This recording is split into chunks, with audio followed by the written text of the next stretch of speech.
अघोरी और लड़की की आत्मा। एक रहस्यमयी कहानी। गंगा के तट पर बसे एक पुराने सुनसान श्मशान में एक अघोरी तपस्या में लीन था। लोग उसे भैरवनाथ कहते थे। उसकी आंखों में एक अद्भुत तेज था, मानो वो इस संसार के अलावा किसी और लोक को भी देख सकता हो। एक रात जब आसमान में बादल घिरे थे और श्मशान में सिर्फ चिता की राख उड़ रही थी, भैरवनाथ ध्यान मग्न था। अचानक उसे एक सिसकने की आवाज सुनाई दी। उसने आंखें खोलीं और देखा, सामने एक सफेद साड़ी में लिपटी हुई एक लड़की खड़ी थी।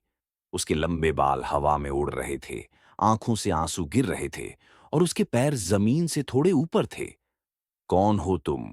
अघोरी ने गहरी आवाज में पूछा। लड़की ने धीरे से कहा, मेरा नाम राधिका है। मेरी आत्मा इस श्मशान में भटक रही है।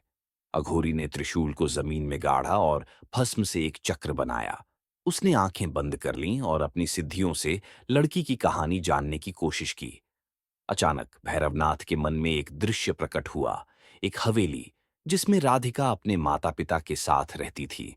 लेकिन एक दिन हवेली में रहने वाले क्रूर जमींदार ने उसे धोखे से मार दिया और उसकी आत्मा को इस श्मशान में कैद कर दिया। तब से वह इस दुनिया से मुक्त नहीं हो पाई। राधिका की आत्मा रोते हुए बोली, मुझे इस बंधन से मुक्त कर दो बाबा।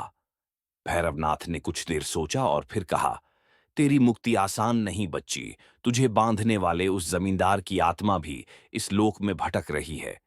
पहले उसे शांत करना होगा। अघोरी ने चिता की राख से एक यज्ञ मंडल बनाया और मंत्रोच्चार शुरू कर दिया। अचानक हवाओं में एक अजीब सरसराहट हुई और एक डरावनी काली परछाई प्रकट हुई। वो जमींदार की दुष्ट आत्मा थी जो राधिका को मुक्त नहीं होने देना चाहती थी। भैरवनाथ ने अपने कमंडल से गंगाजल छिड़का और महाकाली का आवाहन किया। चारों ओर आग की लपटें उठीं और जमींदार की आत्मा चीखने लगी। अंत में मंत्रों की शक्ति से वह राख में बदल गई और राधिका की आत्मा को मुक्त कर दिया। शांत आत्मा राधिका की आत्मा भैरवनाथ के चरणों में झुकी और कहा, धन्यवाद बाबा, अब मैं स्वर्ग जा सकती हूँ। भैरवनाथ ने मुस्कुराते हुए उसे आशीर्वाद दिया। धीरे धीरे राधिका की आत्मा प्रकाश में बदलकर आसमान की ओर चली गई। उस रात श्मशान में एक अजीब सी शांति थी। भैरवनाथ ने अपनी आंखें बंद कर लीं और फिर ध्यान में लीन हो गया, क्योंकि उसे पता था कि हर आत्मा को शांति दिलाने का काम अभी खत्म नहीं हुआ था। अघोरी और लड़की की आत्मा, दूसरा अध्याय, श्मशान का रहस्य। राधिका की आत्मा को मुक्त करने के बाद भी भैरवनाथ के मन में एक बेचैनी बनी रही। वह जानता था कि इस श्मशान में कुछ और भी है जो अब तक छिपा हुआ था। रात के तीसरे पहर, जब चंद्रमा बादलों में छिपा हुआ था, अचानक श्मशान में पड़े लकड़ियों के ढेर से एक अजीब सी आवाज आई। भैरवनाथ ने अपनी आंखें खोलीं और देखा कि वहां राख से एक परछाई उठ रही थी। बाबा, आपने मुझे मुक्त कर दिया, लेकिन मेरा बदला अधूरा है। भैरवनाथ को तुरंत समझ आ गया कि राधिका की आत्मा पूरी तरह मुक्त नहीं हुई है। क्या हुआ बेटी? तू अभी तक इस लोक में क्यों भटक रही है? राधिका की आत्मा ने कांपती आवाज में कहा, जिस दिन मुझे मारा गया, उस दिन मेरी मां और छोटे भाई को भी मार दिया गया था। उनकी आत्माएं अभी भी इस हवेली में कैद हैं। जब तक वो मुक्त नहीं होते, मैं भी पूरी तरह मुक्त नहीं हो सकती।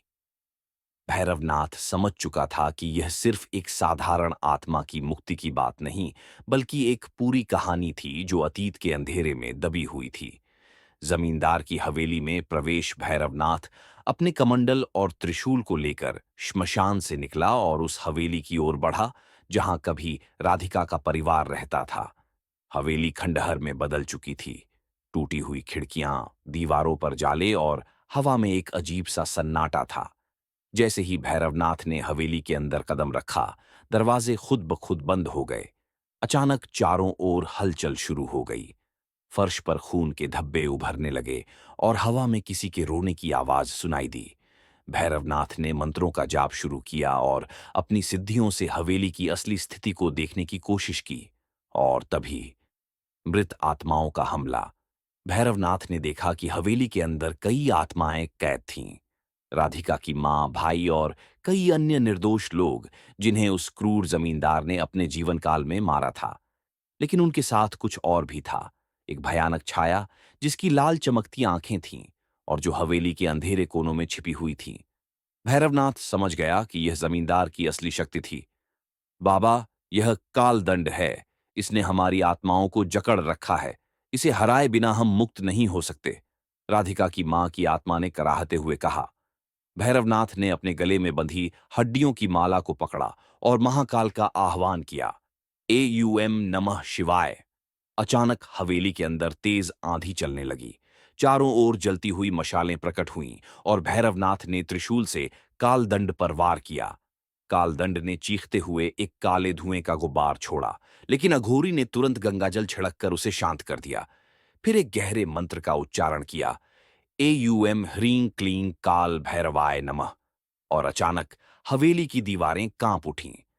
कालदंड एक डरावनी चीख के साथ हवा में फट गया और हवेली में बंद सभी आत्माएं मुक्त होने लगीं।